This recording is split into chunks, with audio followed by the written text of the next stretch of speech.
Hi, grade 3. As part of your English work for week 6, you have an English grammar and punctuation test. This does say the word test, but please just treat it as normal work. Don't try and do it in a time limit. Don't be scared by the word test. We're going to do this work together as revision, and we're going to learn some new things as we go. There are some really tough questions in here, and the way they're written isn't easy at all. So I'm going to talk you through these questions, and if you still struggle to understand some of them, don't worry too much, but I hope this video will make them a bit clearer for you. Question 1 says, circle the words in the passage below that belong to the same word family as the verb care.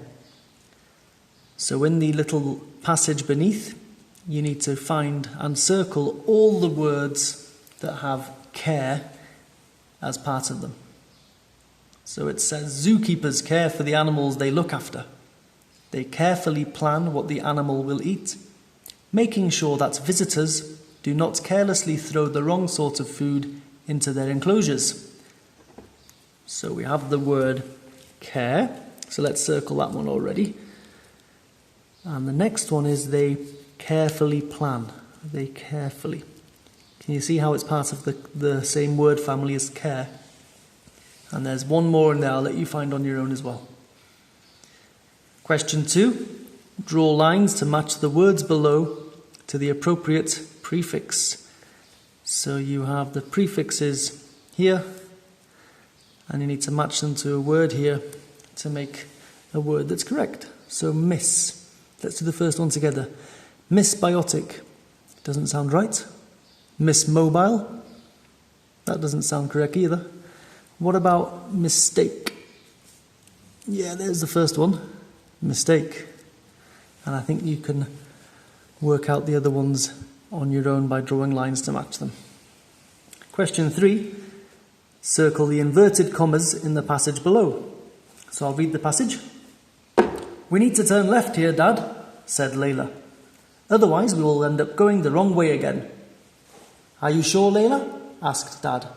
I'm pretty sure we need to turn right.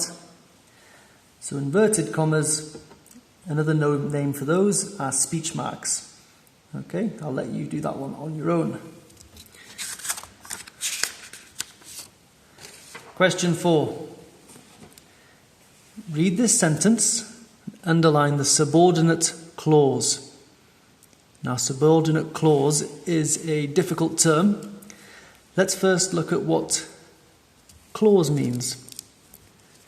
A clause is the main idea or the main fact within a sentence. So in this sentence, let's read it together. We'll find the main clause before we look at subordinate clause. We are going to Cornwall on holiday because we like the scenery there. So the first statement or fact is, we are going to Cornwall on holiday.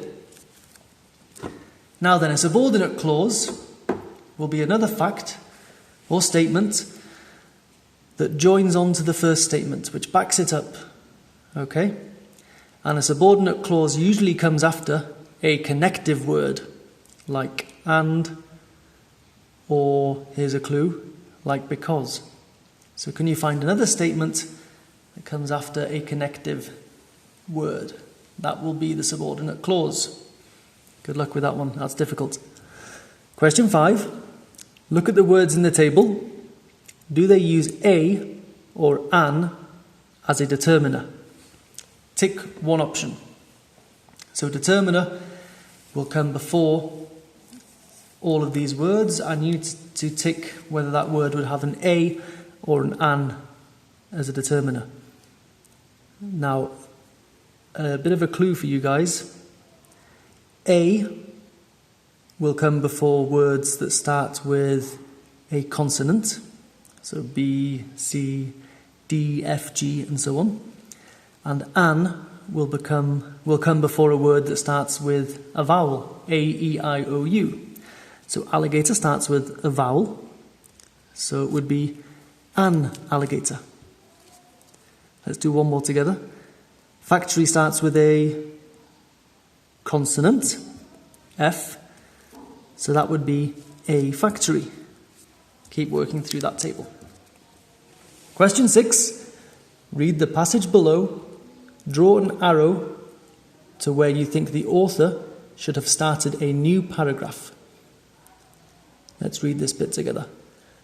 Lots of children and families have pets, and dogs are very popular.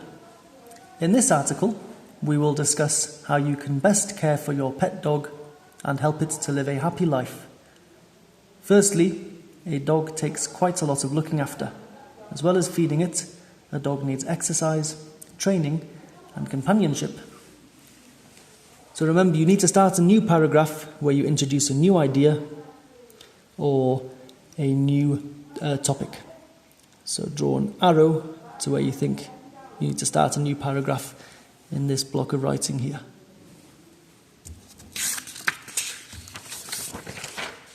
Question 7. There's some more difficult language here. Read the sentence below. Circle the verb which uses the present perfect form. This is difficult. Let's read the sentence. We have owned our cat for 6 years and we love her very much. We have owned our cat for 6 years and we love her very much. So which verb uses the present perfect form? So we use the present perfect form when we describe an action, a verb, that has happened in the past, but not at a specific time. Okay? So let's look at the whiteboard. I've got an example on the whiteboard. Come with me. So the example here is, I have walked to school before. I have walked to school before. And the present perfect here, the verb using the present perfect form, is I have. I have walked to school before. Because it tells us that you've walked to school before, but not specifically when. Let's go back to the sheet.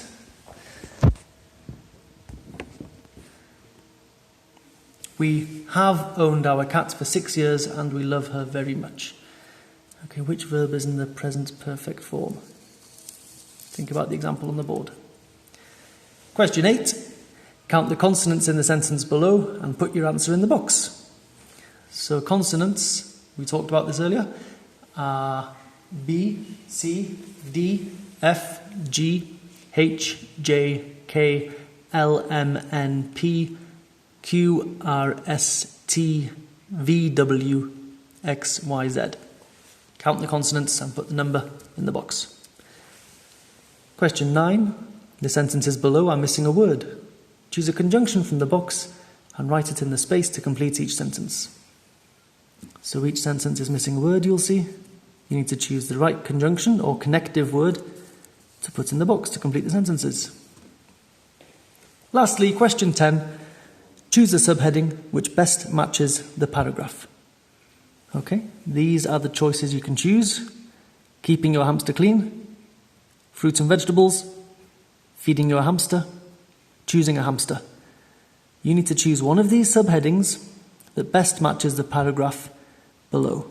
I'll read this paragraph for you as well. Hamsters need fresh food and water every day. This should include a spoonful of good quality hamster cereal and a small amount of fresh fruit or vegetables. Some examples are a slice of cucumber, a small stick of carrot, a grape, or a slice of apple. So that paragraph is describing something quite clearly. Which subheading, which of these four, suits that paragraph the best? And this is linking to the work on reports that we did when we were still at school. Okay, have fun. This is a challenge. And please don't be too worried if you find, I think there's 2 or 3 quite difficult questions in there. Just listen to the examples I've helped you with and try your best, okay? Thank you.